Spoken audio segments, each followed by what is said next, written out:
5, 4, 3, 2, 1, 0.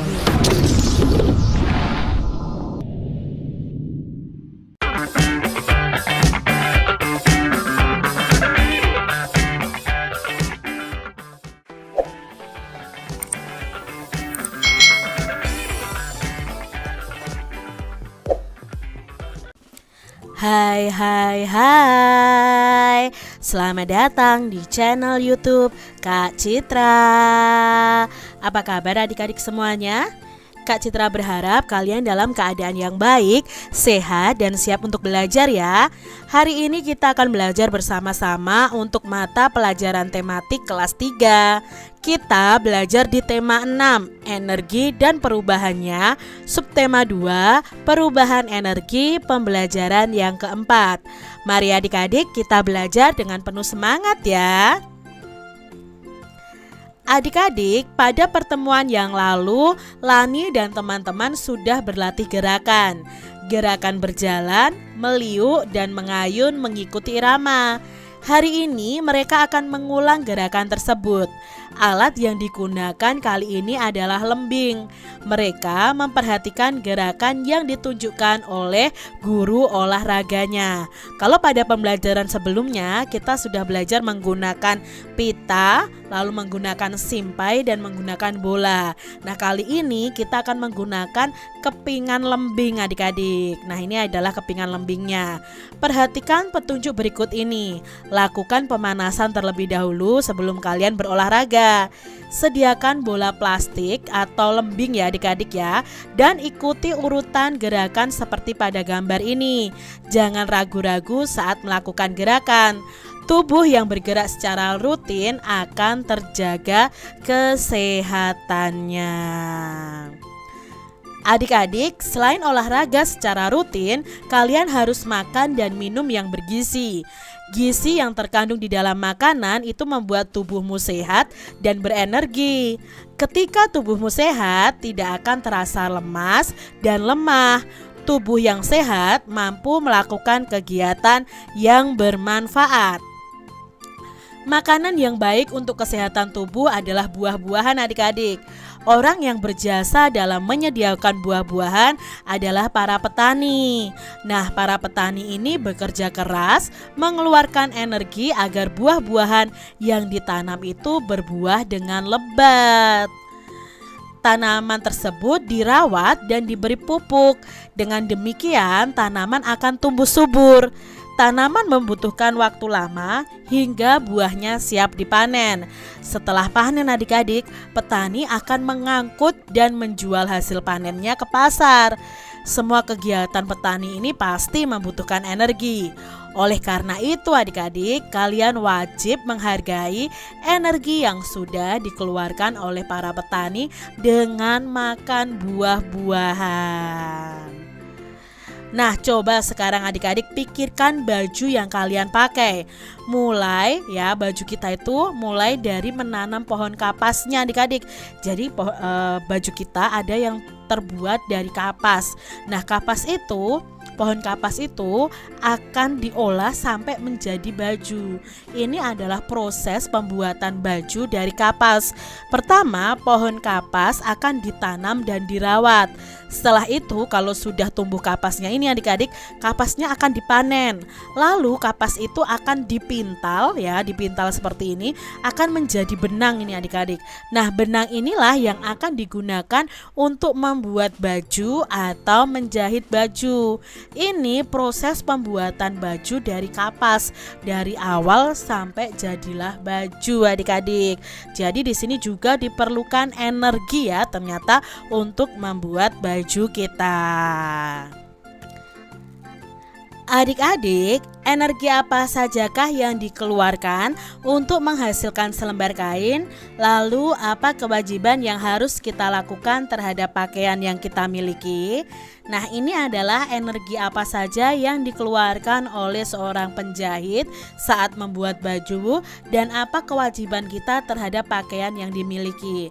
Pertama, energi yang dihasilkan atau dikeluarkan adalah energi kimia menjadi energi gerak saat petani petani menanam tanaman kapas. Nah, petani itu kan menanam tanaman kapas menggunakan energi dari tubuhnya. Itu tubuh mendapatkan energi dari makanan. Makanan itu adalah energi kimia. Lalu dia bergerak menanam tumbuhan kapas. Jadi dari energi kimia diubah menjadi energi gerak untuk menanam tanaman kapas. Lalu berikutnya untuk memintal benang itu juga berasal dari energi kimia menjadi energi gerak. Ya, karena untuk memintal kapas kan perlu tubuh kita untuk menggerakkan alat pemintalnya, pemintal benangnya. Nah, itu terjadi perubahan dari energi kimia dan menjadi energi gerak. Berikutnya, energi yang digunakan adalah energi kimia, energi gerak, dan energi listrik pada saat menjahit baju.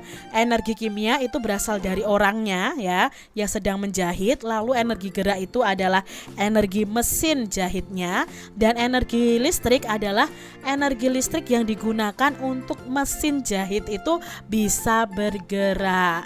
Lalu apa kewajiban kita terhadap pakaian yang kita miliki?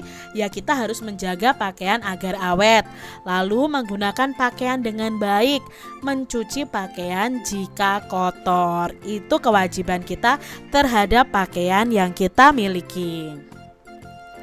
Adik-adik, waktu yang dibutuhkan begitu lama ya untuk membuat selembar kain saja tadi perlu proses yang lama. Nah, energi yang digunakan juga begitu besar. Kalau semakin lama kita melakukan aktivitas, maka energi yang kita butuhkan itu semakin banyak adik-adik. Oleh karena itu, kita harus menghargai waktu dan energi kita. Nah, adik-adik, baju yang dipakai tidak tersedia begitu saja.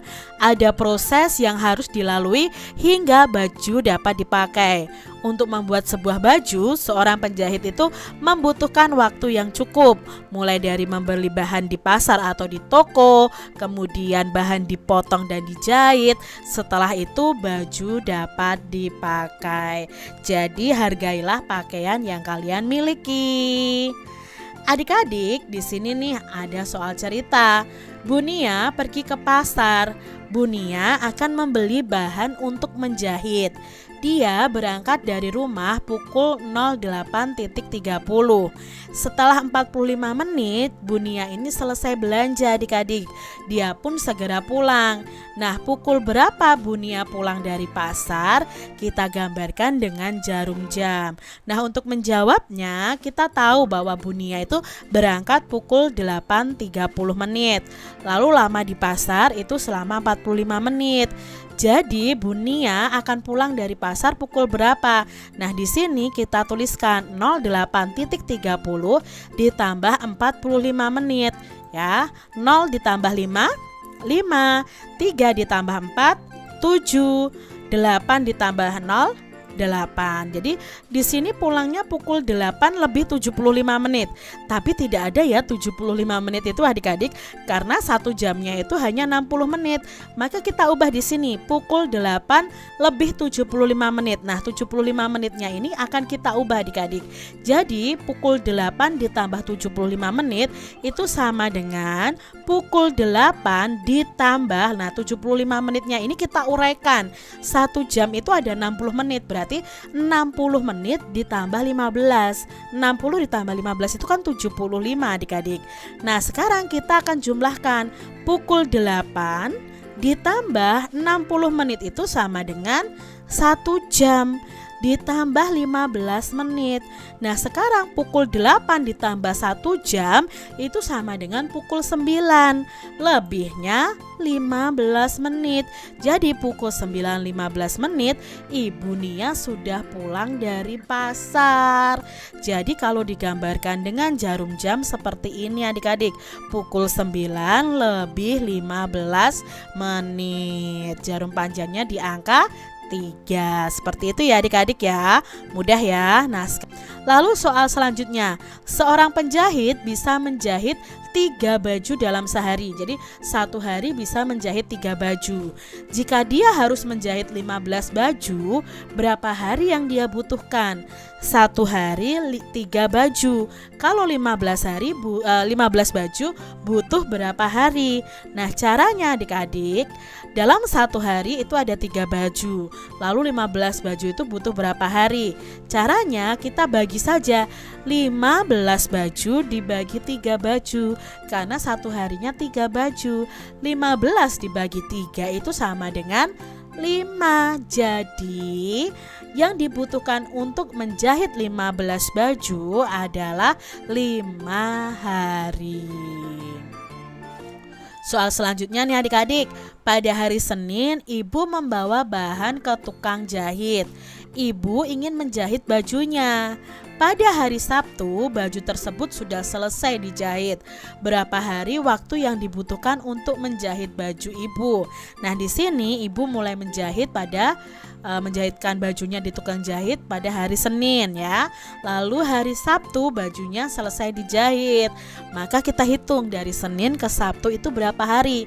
Jangan dihitung begini, Senin 1, Selasa 2. Tidak adik-adik, berarti menghitungnya begini, Senin ke Selasa 1 hari, Selasa ke Rabu tambah 1 hari berarti 2 hari, Rabu ke Kamis tambah 1 hari berarti 3 hari, Kamis ke Jumat tambah 1 hari berarti 4 hari, Jumat ke Sabtu ditambah 1 hari sama dengan 5 hari. Jadi waktu yang dibutuhkan untuk menjahit baju ibu adalah 5 hari. Seperti itu adik-adik. Kita lanjutkan ya. Lani membantu ibu membuat kue bolu di dapur. Ibu mulai membuat kuenya pukul 9. Pukul 10:30 kue pun matang. Berapa lama waktu yang dihabiskan untuk membuat kue tersebut? Nah, kita jawab ya adik-adik ya. Mulai membuat kuenya pukul 9. Lalu kue matangnya pukul 10:30. Jadi untuk menghitung lamanya membuat kue itu sama dengan waktu kue matang atau pukul 10:30 dikurangi waktu mulai membuat kue yaitu pukul 9. Nah, kita kurangi bersama-sama adik-adik di sini. 0 dikurangi 0, 0. 3 dikurangi 0, 3. 10 dikurangi 9. Ya 1, berarti lama waktu membuat kuenya adalah 1 jam lebih 30 menit. Jadi waktu yang dihabiskan untuk membuat kue adalah 1 jam 30 menit. Soal selanjutnya adik-adik, ayah mulai mencuci mobil pukul 8. Lamanya ayah mencuci mobil adalah 45 menit. Pukul berapa ayah selesai mencuci mobil dan gambarkan dengan menggunakan jarum jam. Nah, di sini ayah mulai mencuci pukul 8. Lamanya mencuci 45 menit.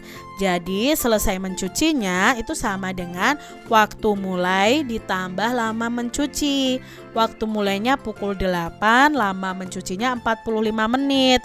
Jadi kita tambahkan ya. Kenapa dituliskan 45-nya di belakang? Karena 45-nya ini menit bukan jam adik-adik. Jadi kita sejajarkan dengan menit.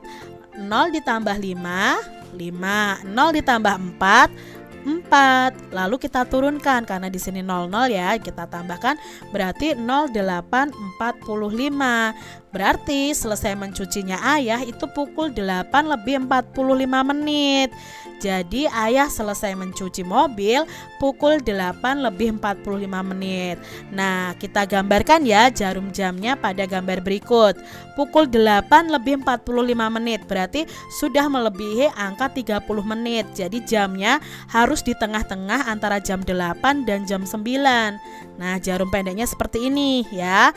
Lalu 45 menit. 45 menit itu jarum panjangnya di angka 9. Seperti itu ya adik-adik, mudah ya untuk dikerjakan. Demikian tadi adik-adik pembahasan kita di tema 6, subtema 2 pembelajaran yang keempat. Semoga video pembelajaran ini bermanfaat untuk adik-adik semuanya. Dan sampai jumpa lagi di video pembelajaran Kak Citra selanjutnya. Tuhan memberkati. Jangan lupa tekan tombol subscribe, lalu tekan loncengnya tekan juga tombol like, lalu share ke media sosial kalian. Jangan lupa untuk ikuti media sosial Kak Citra. Terima kasih.